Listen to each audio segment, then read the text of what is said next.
Hello, everyone, and welcome to the Vortex, where lies and falsehoods are trapped and exposed.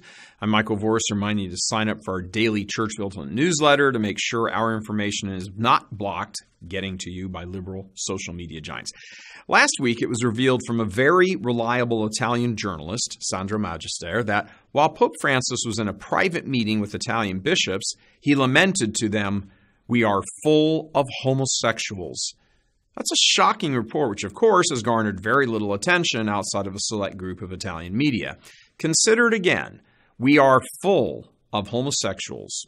Pope Francis, his comments came behind closed doors as he was essentially scolding the assembled Italian bishops for their coddling of homosexual clergy. A good chunk of the U.S. bishops better hope he doesn't return to the United States anytime soon because, well, that would probably be a little awkward. Of course, one comment does not an earthquake make, but there are indications that Francis is becoming more aware and angry over the flood of homosexuals overflowing the ranks of the clergy.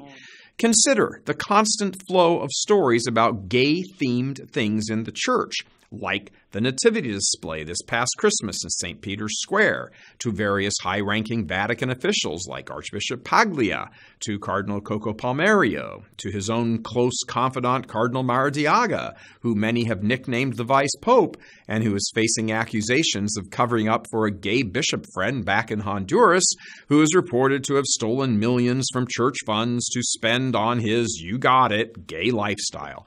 There are stories emerging like this nearly every day, and they're not just sins of weakness. They are indicative of a systemic problem of homosexuality in the church's ordained class, which is undermining the church at every turn.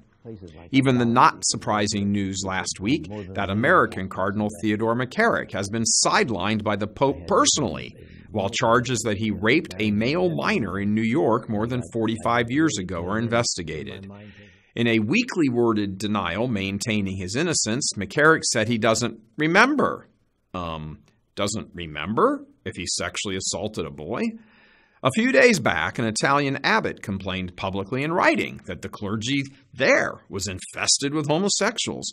Stories like this just keep rolling out, and it appears as though the gay news overload is finally getting to the Pope. He recently said, publicly departing from his prepared comments, that gays should not be admitted to seminary. So much for who am I to judge.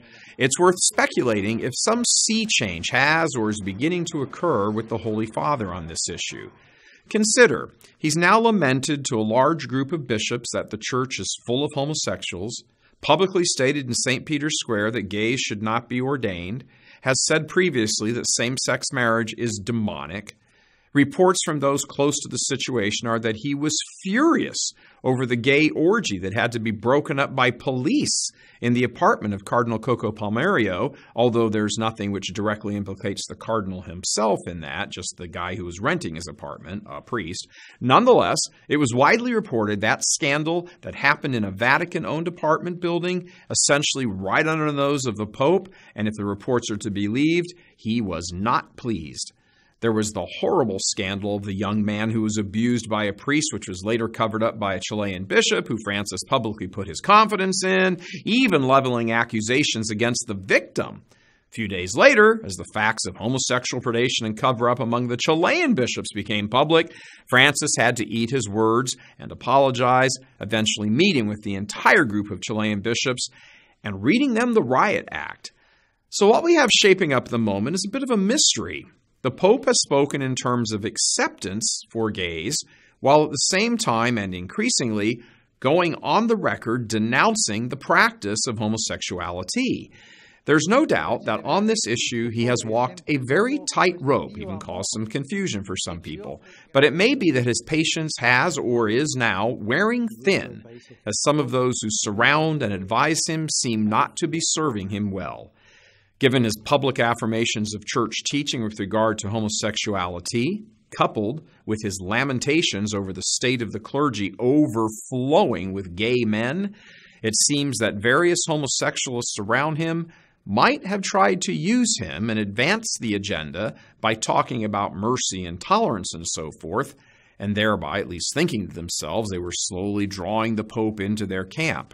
If that is or ever was the case, it seems like the jig is up now, as the expected scandals that always accompany the homosexual life have apparently become too much for the Holy Father.